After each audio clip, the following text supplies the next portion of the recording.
Hey, what's up? This is Chosen, and in this video, we are gonna be doing a trusty good old tier list. I'm gonna be talking about how I feel about that faction and how Plarium has done designing them and their current state in the game as a faction. Maybe give us an indicator of which factions maybe should be focused on for upcoming fusions and stuff like that. Skinwalkers. Anyway, so that's what this video is going to be, so let's get into it.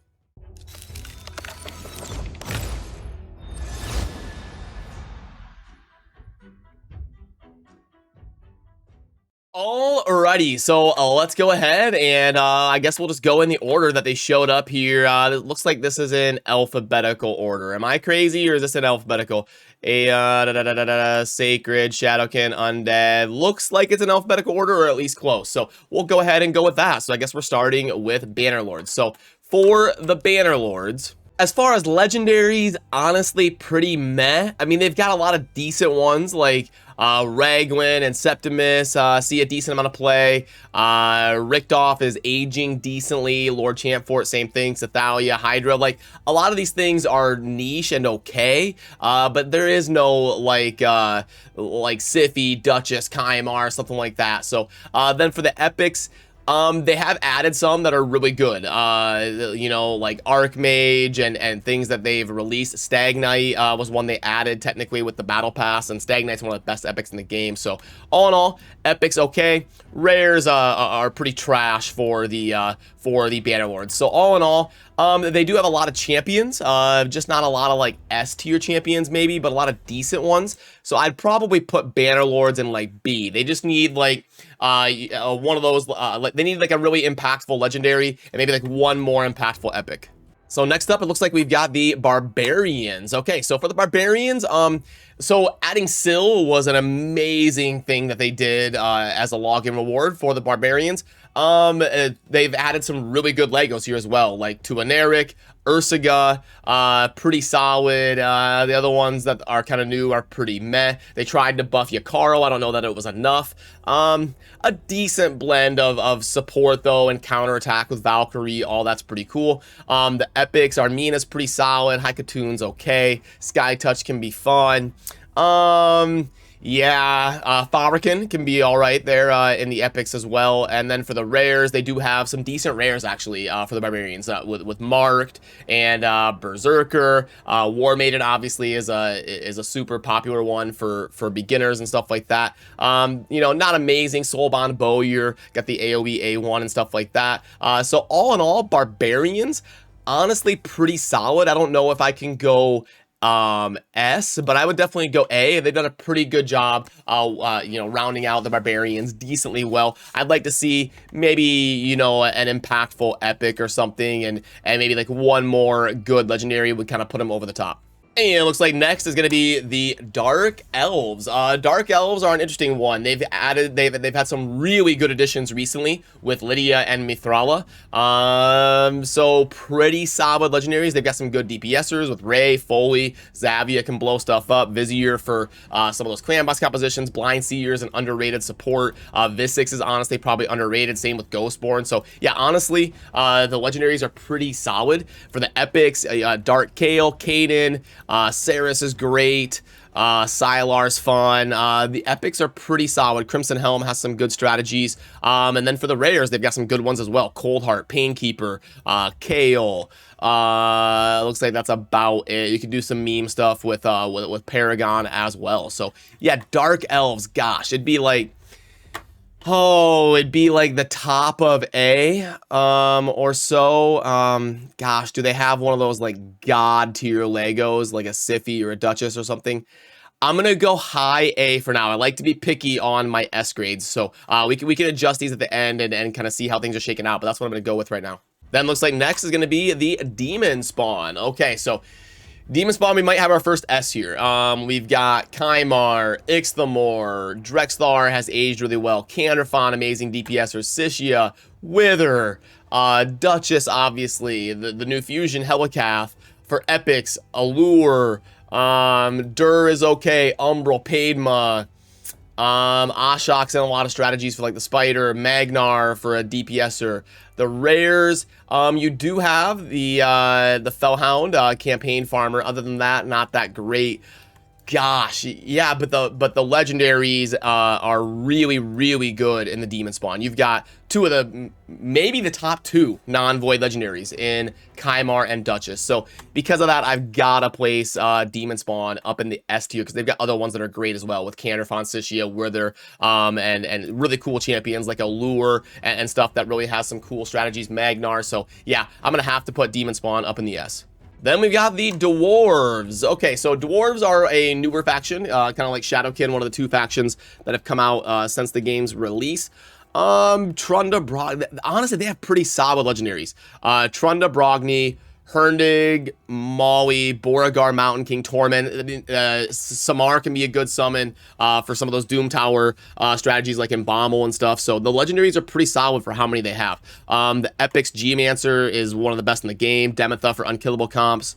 Melga, Rearguard's fine. The rares aren't that great. Avir's okay.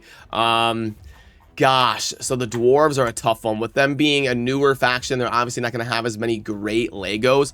I'd probably put, I mean, Dwarves are pretty solid. I can't quite go S tier maybe. I'm trying to think. They don't have quite as many champions as the Barbarian, but in terms of quality, I'd probably start like right there with the Dwarves. Next is the High Elves. Okay, so High Elves, we just have the promo champion, Deliana. Arbiter,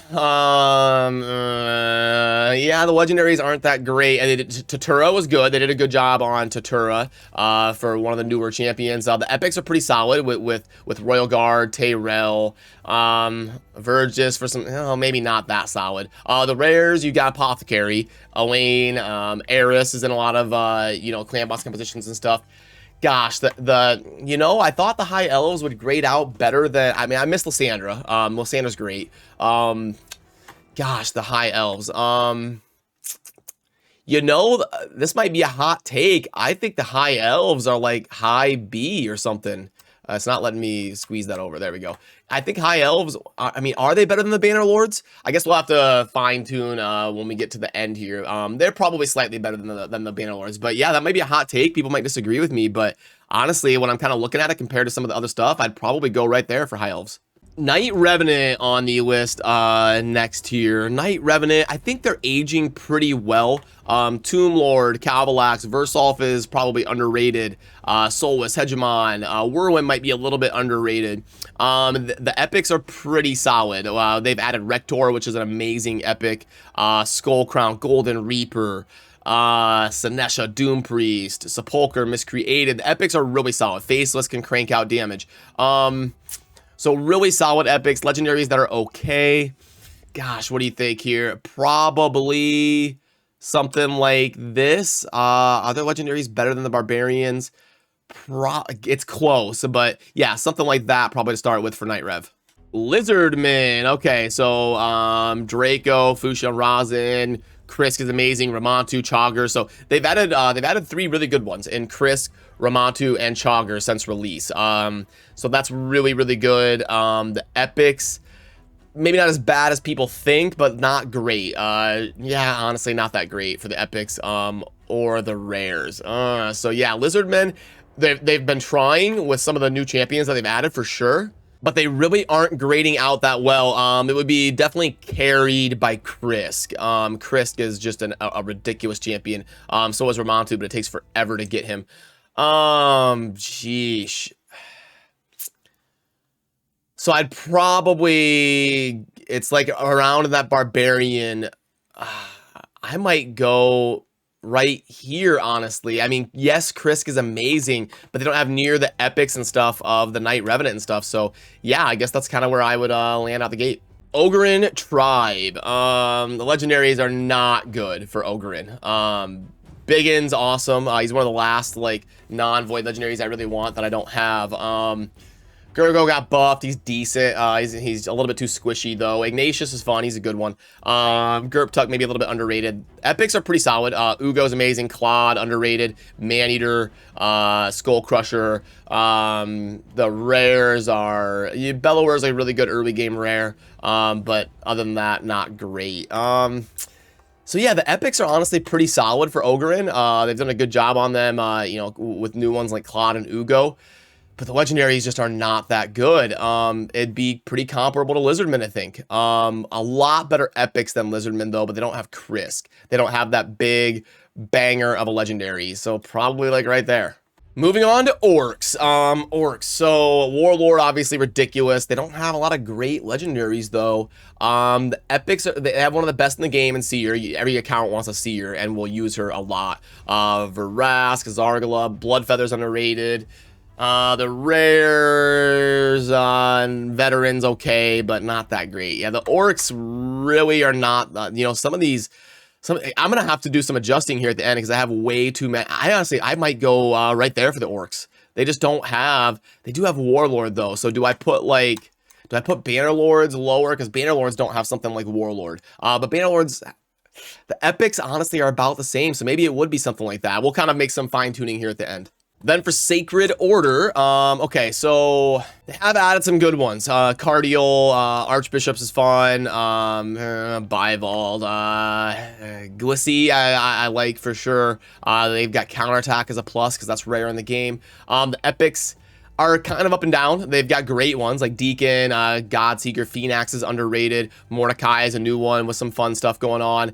The rares, not that great. The rares aren't that great, though, just kind of in general. Yeah, Sacred Order, they've got a decent amount of champions, but are they really that good? You know, I'd probably go somewhere like right there. Then a super new one in the Shadowkin. Honestly, pretty solid legendaries. Yumiko is crazy. Lady Kimmy's ridiculous. Ninja's awesome from the promo. Yoshi's really solid. Kyoku, we just had the event for Kyoku. She's fun. So yeah, for being a new faction, pretty solid legendaries. The epics aren't that great. Genbo's a lot of fun. Other than that, really nothing to write home about for the rares and the epics. But honestly, for being a new faction, they've done a pretty good job on Shadowkin. I'd probably... The legendaries are probably better than barbarians. Gosh, I might go like right there with the Shadowkin. Yeah.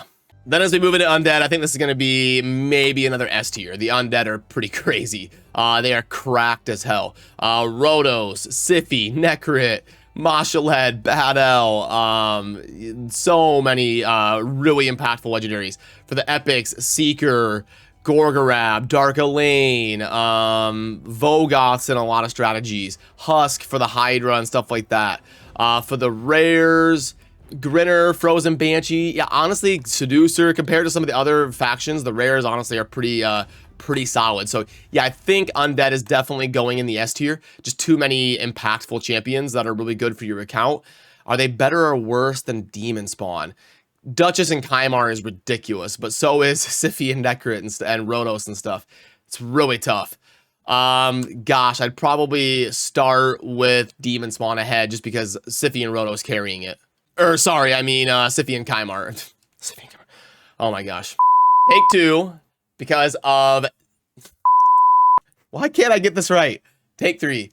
Because of Duchess and Kymar would be carrying the Demon Spawn, so that's what we would kind of start there. Okay, so next up and last actually is going to be, of course, the Skinwalkers. Okay, so Skinwalkers are in desperate need of some impactful legendaries as well. Let's see, you know, No Rog's okay. Leorius and Tamasia are two new ones that are pretty solid. The epics aren't as bad as I thought they would be. I mean, Seal Skull and Fane, Basher, you know, could be worse. The rares, not that great either, though. Yeah, I mean, Skinwalkers just don't have like one of those Duchess, you know, or Seer type epics or anything. So I'd probably have to go right there still with Skinwalkers, even though it's maybe not quite as trash can as I thought I was going to be looking at. Still probably got to start right there. Okay, so now that the list is done, let's zoom in a little bit and fine tune, adjust. Yeah, I think pretty solid. I mean, maybe Orcs ahead of maybe Orcs ahead of maybe Orcs ahead of Sacred Order, because they've got like Seer and Warlord that are so impactful for an account. And you know, do I move Ogrein down? Maneater, the epics are so good in Ogrein. I might do something like this, Lysandra, Arbiter, Royal Guard, stuff like that. I might move them over here. Maybe I was a little bit too harsh on the High Elves. I may actually swap out like that. And, you know, was I too harsh on Orcs? So they've got, they don't really, I guess they don't really have that. Iron Brago, though. And the epics are definitely better. I may go right here. Warlord, you know, kind of carrying. Warlord, Iron Brago, Seer are really carrying the Orcs. I'd probably go right there. I was a little bit too harsh initially. Bannerlord and Sacred Order, I expected both of them to be better. Was I too harsh? Bannerlord, Sacred Order, neither one really has those like game changer, ridiculous legendaries. Yeah, I mean, they're both. I might go Ogrein. I might split them up a little bit. Would it be like that? No, Ogrein has better epics. I am going to keep it like that. And do I put anybody in the F tier? Does anybody deserve the F tier? Skinwalkers, they probably do. Fane is close to being called an impactful epic because she's in a lot of those endgame unkillable comps and stuff, but we've got so many options now for that. Yeah, I'm gonna put one. I'm gonna put Skinwalkers in the F tier as one that definitely needs some love and getting some impactful champions in there. And then I think all in all, it graded out it came out pretty well. We've got, you know, most of them in the middle with some outliers in the S and the F. And I feel good about, like, Dark Elves are close. Dark Elves are really good. Close to being an S tier faction. Should I put the Dark Elves in S? Let's see. Lydia, Mithrala, it's so good. They're definitely like high A or in S even. You know, I might go, I mean, they've got Saris and some of these really good epics. I may go like that, honestly. So yeah, okay, I feel pretty good about that. Obviously, you know, some of you are probably gonna have some agreements and disagreements, and I always enjoy hearing your perspectives as well down below. So that's my final list. We've got in the S tier with the Demon Spawn, Undead, and Dark Elves. We've got in the A tier, Dwarves, Shadowkin, Barbarians. B, Night Rev, High Elves, Orcs, and Lizardmen. C, Ogrein, Sacred, and Banner. And then in the F tier, needing some love and some impactful champions with the Skinwalkers. So remember to subscribe on your way out. Lots more fun content coming like this. And remember to let me know what you think down below, where you agree and disagree. So that'll do it for me on this one. Thanks for watching. Have a good rest of your day. Peace.